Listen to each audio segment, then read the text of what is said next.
everybody, welcome to my channel. I thought it was time for a proper introduction, so I figured the perfect way to do that was over a speed paint so that y'all would have something a little more interesting than my face to look at while I talk at you. So my name is Maggie Peretz.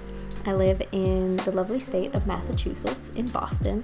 I've lived here for about 4 years now, and I really do love it. It's beautiful. I am newly married, just got married in February. It was beautiful and just under the wire for all of this absolute craziness, but I'm really happy. You probably, if you saw my first video, you would have seen Jason, my husband.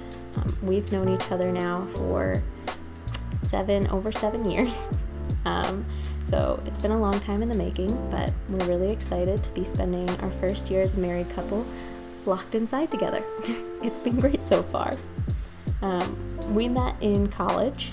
We both went to the Rochester Institute of Technology in upstate New York. I was a design student and he was a tech student. We met on the first day and we were best friends, and soon after became a couple, and it was history ever since. So I was in the industrial design program at RIT. I was also minoring in museum studies. So I got my degree in industrial design, a BFA, and then Jason and I, after we graduated, moved here to Boston. We decided that we both loved the city and we wanted to find jobs here, and so that's what we did. My first job out of college was not a paying job, I say sadly. It was really great experience, and it led me to my first paying job because they hired me afterwards, so that was great. I actually started off as an intern at this museum. It was called the Design Museum Foundation. I believe they've officially changed their name to Design Museum Everywhere now. They're a nonprofit organization, absolutely wonderful. It's a design-focused museum that really focuses on accessibility, not just accessibility of the museum, but accessibility in design overall, and design meaning design in healthcare, design in playgrounds, design in the workspace. Literally any type of design and how you can make that accessible to people is what this museum focused on. And it was considered a nomadic museum. They didn't actually have a brick and mortar space. We had an office that we worked in, but all of our exhibits were pop-up exhibits that happened in public places around Boston and also around other cities in the country. So that was really fun. I started there as an intern, and that was a really great experience. The team was very small. When I started there, I believe they were 7 years old. Yeah. And even though it was 7 years in the making so far, it still felt very much like a startup. Very, very small team. We worked in a collab co-working space in downtown Boston, which was really fun and also could be really frustrating at times. I'm sure anybody who works in a co-working space can understand this, but I think it was a really great experience learning how to be in a small team as well as work in that type of environment and also work for a nonprofit. So I interned there for, I believe it was 6 months. And during that time, in order to make money, I was also working as a design associate at Crate & Barrel. So during the day, I was doing 40-hour weeks at the museum as an intern. So I would go in the morning to the museum in downtown or to the office of the museum downtown, work a normal, 9 to 5. And then after I would get home from the museum, I would immediately change and go to Crate & Barrel, where I would work night shifts, and then I would also work at Crate & Barrel on Sundays. So that was a busy time in my life, getting paid very little to do a lot, which is not fun. It was fun at times, but it was definitely valuable. And it's one of those things where you feel like you're treading water, because it didn't feel like I was getting very far, but I realize now that it was a great point of education for me coming out of the college space and into the real world. After I interned there for 6 months, I decided I wanted a change of space and pace, because the work that I was doing at the museum was mostly graphics, which was fun, but it definitely was not what I studied in school, and I was missing doing some physical work. And so I ended up reaching out to this small business owner. Her name was Sophie, and she owned a small bag company called Stitch and Tickle, which she owned and produced all of the bags herself. And she wasn't looking for an intern at the time, but I decided, hey, I'm still working at Crate & Barrel, I'm still sort of making money, how about I reach out to someone else and say I'm willing to work for free for some more experience. And I was very lucky to have her reach back out to me and say that she was actually hoping to get somebody into her space to help her with some of her orders. And I went and met with her, and we clicked immediately. She was wonderful. So I ended up working for her for a couple of months, and then unpaid, another internship, but it was really fun. And that was kind of like my magical internship, because she was this beautiful, brilliant woman. She was a little bit older, probably in her 40s, and she was born and raised in France and had moved to the US and was extremely well traveled. And she worked in this little studio space, and we listened to music, and she brought her dog, her little white dog, into work, and we would just talk and hang out as we worked, and she would tell me about France and all the other places she's traveled. It was really just a wonderful time. But after working for her for a little bit, the museum actually reached back out to me because they had gotten a grant from the NEA to work on their next exhibition that was focused on prosthetics. And they needed an exhibit designer, and they had thought of me. So I was really excited, for one, and just honored that they were thinking about bringing me back on after I'd worked there for them for quite a while. For free. So I was really excited about that. I did end up going back. I worked through that exhibition. So while I was there, I was working on an extension of a previous exhibition that I worked on while I was interning called Design and Play, which was really fun. It was an exhibition about the design of playgrounds. And then the prosthetic exhibition that I came on to work on was actually starting not here in Boston, but was over in Portland.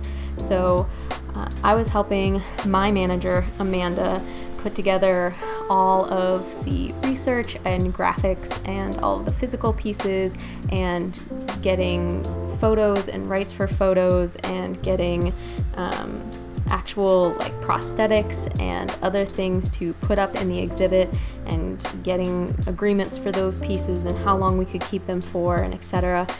So I was helping to design the exhibition, helping to manage it.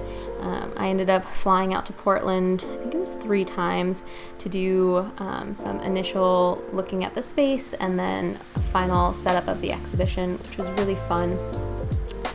So I worked there for about a year, paid as a contractor, but once the exhibition was put up, the grant ran out, and I was no longer employed as a contractor there because my paycheck was coming through that grant. So once that ran out, they could no longer have me as a contractor working there, so I ended up towards the end of my contract looking for new work, and I was really lucky. I ended up finding work right towards the end of my contract time, and that's when I transferred over to working at Van Stry Design, which was my last place of employment. Van Stry was a company focused on creating 3D merchandise retail displays for companies anywhere from big to small. So one of our major clients is Macy's or Saks Fifth, Vera Bradley, big stores all across the world, all across the country. and then also just small boutiques, one-off pieces. We design stuff in-house and then had production in-house and overseas. So my role there initially started as an industrial designer. I was going through and working with my manager, talking to clients, getting initial concepts for designs, and then going ahead and building those out in 3D software, SolidWorks specifically, creating technical packets for those things and sending them back to the customers for approval, and then getting them ready for actual production. So going through and just making sure that all of the specs for manufacturing were okay, all of the specs for the clients, so colors and logos and all of those things were up to par, up to snuff, and then putting them into production.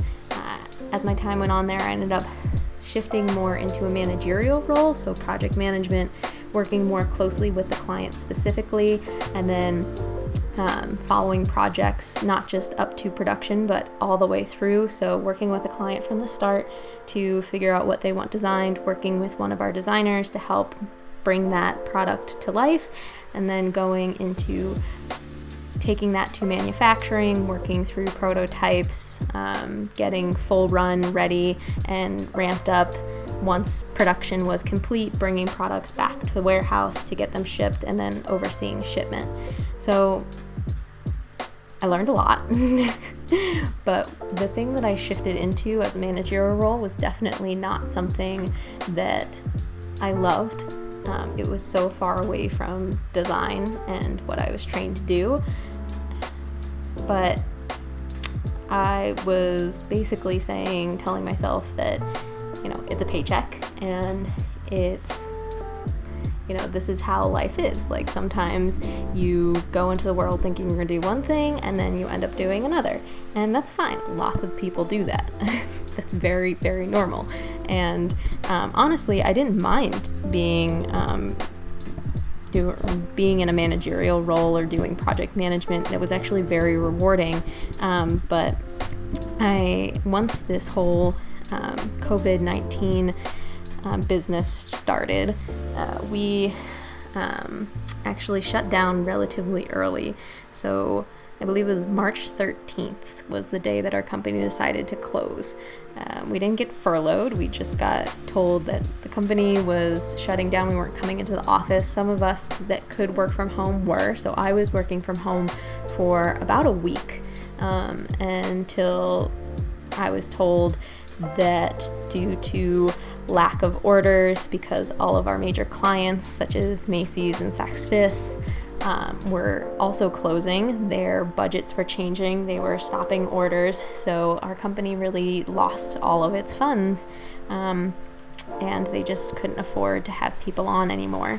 So as of now, I am officially unemployed for the first time in my life since I was 16. So it's a weird feeling, but I think so many people are going through this right now, and I'm really lucky because I was able to file for unemployment, and my husband Jason is still very much employed and very busy. So we're lucky on that front. But because I'm home and unemployed, I've taken a lot of time to start learning new things. I've been filling my time with new skills, like learning to knit and learning how to film and edit videos. I'd never used Premiere Pro in my life, and I just picked up learning how to use Procreate. So illustration has always been something I've been interested in, and graphics has always been something I've been interested in, and with the growth of being able to view all of these artists and illustrators on social media such as Instagram and YouTube, I've just been so inspired. I am inspired by people's talent. I'm inspired by how much they want to share and help others grow in that community. And so I wanted to share what little I have. I thought it'd be fun to get into this world, and that was a way for me to learn something new as well. So I started an Instagram page also mquill. You can find me there. That's just a page showing my illustrations, and a page completely dedicated to any new illustrations that I'm going to work on, which now I have a lot more time to do so. And then also I decided to go ahead and make a YouTube channel, as you guys know, because you're watching it right now. That's more about following along with my life as well as illustration. So that's my channel, and I'm really excited to see where all of this goes, and I hope that more and more people follow along, because I would love to really become a part of this community online. Thanks so much for watching, and I'll see you next time.